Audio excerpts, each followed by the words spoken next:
So let's have a look at this Foxcesd mouse. It comes in a nice little cardboard box, and inside the cardboard box it's in a bubble wrap bag, so it's very well protected indeed.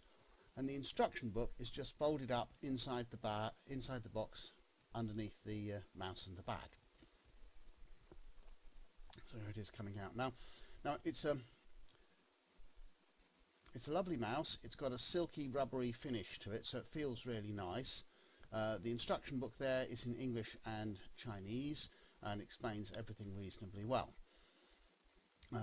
It's got a little compartment on the bottom that you open, and it takes 2 AA batteries, and also inside the compartment there you find the little wireless adapter which you need to plug into whichever device you're using it with. It'll work with most computer devices that have got a USB port, and I'll show you it with a couple of them a bit later on. You've got the scroll wheel on the top and the normal left and right mouse buttons. You've got 2 buttons on the side which are labelled fast forward and fast reverse. They also work as page up and page down and back and forward buttons depending on where you are in whichever program. And there's a DPI selection button on the top.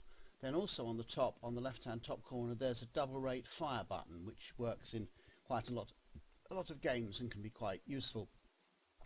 The scroll wheel lights up, by the way, when it's plugged in, as you'll see later, I think. On the bottom there are 2 buttons. One of them is a frequency response button which has 3 positions, including a video position which I think is supposed to be better for gaming, and then there's an on, off and bright LED button on the other side. Don't worry if you forget to turn it off, because it does have an auto off function. So here is the Foxcesd gaming mouse on my desktop, and just here is the wireless adapter for it. So as I move the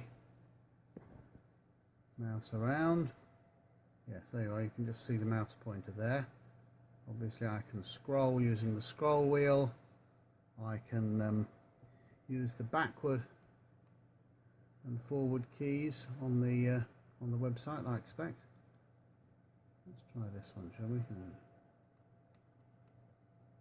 There we are, yes, so there's backwards and there's forwards.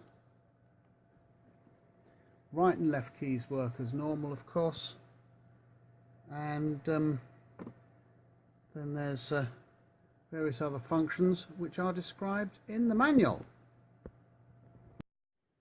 So here we have the Foxcesd mouse down here, connected to an Amazon Fire TV box. The controller's in the back just there, and here is one of the apps on the Fire box. So I'm just going to choose something.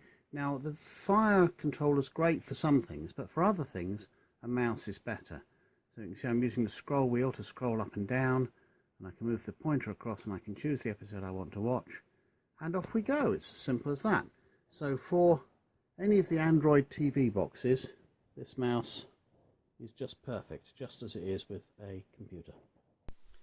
I chose to test this mouse with the Fire TV box upstairs because I may well use it up there, but it works much better with an ordinary Android box, because the thing with the Fire TV box is it's got the Android version, it's got the Amazon version of Android on it, and that does stop the mouse from doing quite a lot of things which can be a nuisance. You have to use the controller for things like searches and so on, because the mouse can't select letters on the on-screen keyboard.